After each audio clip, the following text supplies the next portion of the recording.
So as you may know, you can find super rare items at landmarks in Dusty Trip. Some are better than others, with Ghost Town being presumably the best. Today, I will show you my personal top 4 landmarks. Let's get started. So for number 4, we have the bridge at 5,000 meters in the plains. Usually not many rare items spawn here, but you can expect to find some useful car parts, such as a V8 engine and some diesel if you're lucky. However, to get to this loot, you need to fight off this small swarm of mutants. They shouldn't be too hard to deal with, since you can just lure them away and drive back, or you can just shoot them with a ray gun once or twice and it's over. For my first run, I was able to find 2 glitched circle engines. What is a glitched engine, you ask? Basically, it just provides your car with infinite top speed and is super OP. It just needs to spawn with 5 out of 5 liters of oil, that way you know it's glitched. There also was a nail gun, but I sadly forgot to get it. For the second run, after nuking all the mutants, we found a water gun, which can be sold for very good caps at any shop, and also some diesel, which will come in handy later. Overall, this is a very good landmark, and you should always stop and check what is here before you move on. At third, we have the bunker at 12,000 meters in the plains. This would be ranked higher on the list if not for the difficulty in getting to the loot.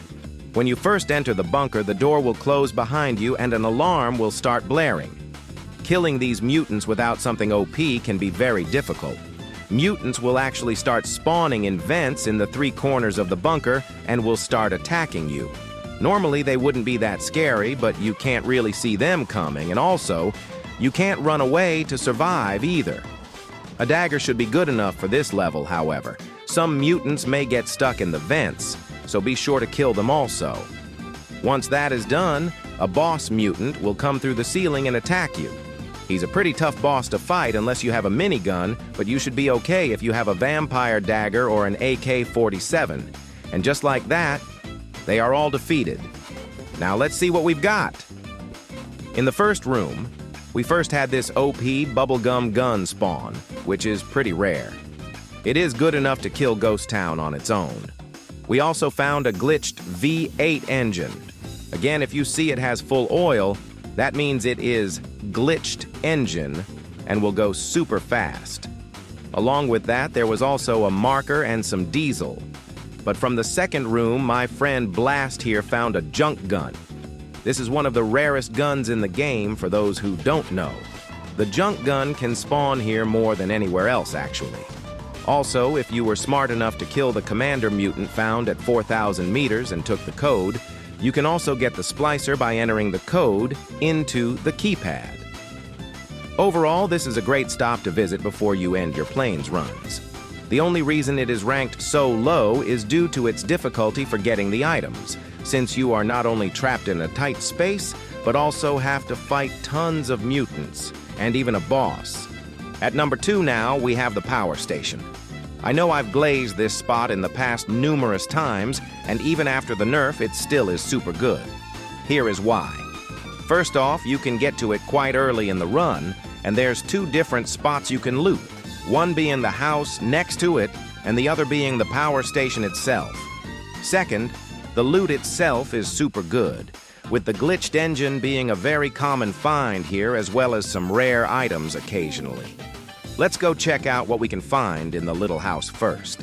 After briefly killing the mutants, we first find this glitched V8 engine, along with a fan block, perfect additions to our car. There also was a black marker, which is pretty rare in my opinion. In the second room, there was a jet engine, which can make your car go so much faster. Overall, really rare, and a super OP item in general. I think most of them are actually glitched, so if you run out of fuel, it still keeps going. Now, let's check out the power station itself. In the first room, we found a pretty rare piano item and yet another jet. I assume they're more common in the power plant than anywhere else. In the second room, there was just a katana, nothing special. In my other run, I also found a nail gun, which can be common here also. It's basically just a worse minigun. Now time for the boss fight. The boss is pretty difficult, but if you keep your distance, And don't back up into the electrocuted walls, he should be pretty easy to deal with. Upstairs, we found 2 of these circle glitched engines, but it's common to find V8 glitched up here too. There was also a lighter, and at the center is this voltage blaster, which is guaranteed to spawn each time. Overall, this place is super accessible and is perfect for finding rare items at the start, and also can be used to upgrade your car early in the run. And now, lastly, at the first place spot, we have the infamous Ghost Town. Renowned for its difficulty, all players have tried at least once to beat it, but most fail.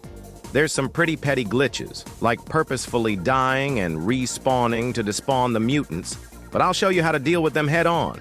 If you have a minigun like me, you can very simply just spray all of them, group by group, and that should be plenty. But otherwise, some guns can actually shoot from a range. Any gun that doesn't use normal bullets, like the bubblegum gun, can wipe out all the mutants from a range without ever aggravating any of them. Another thing you can do is lure small amounts of them over and kill with a melee weapon. It shouldn't be too hard, since they don't deal a whole ton of damage. Or you can just nuke them if you have one. Wiping them out with a minigun can actually require some skill. If all of them come at you at once, you won't be able to kill all of them before they get to you. So, aggravate a little at a time like I am doing here, and make sure to kill every last one before moving on to the second wave so you don't get overwhelmed. Now just keep repeating this process until they're all dead. When they're all gone, the bodies will all disappear and you are left alone with all this loot. Anyway, let's see what we can find here. So first off, we have this gold bar, but I think it's just the bootleg one you use for that forgery quest. Over here was also a water gun, which is quite rare in the desert. Remember to check the upstairs balcony as well as behind the houses for anything you might miss. But that is actually all we found for this run. Let's try this again. This run was actually way less pathetic than the last one, so be sure to watch until the end. Instead of minigun, you can also use anything with splash damage like the railgun.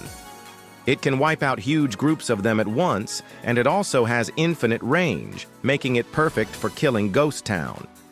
Most of them were dead after that nuke blast dropped on them, but you can still see the railgun at work. Good thing about this is that even if they get close, they can't fully block your gun. Anyways, looks like we're done here, and the first thing that catches my eye is this beautiful blue duck. Super rare item. Guess I'll be keeping it. There's also this glitched V8, which is just perfect, considering you have so many fluids at your disposal here. Upstairs, there was this rare wrench item, and also a night vision goggle.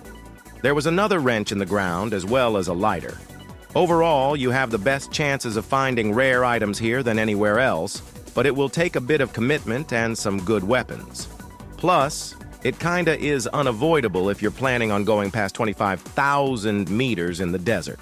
Anyways, that should be it for this video. Comment down below what your favorite landmark is, and I will see you in the next one. Bye-bye.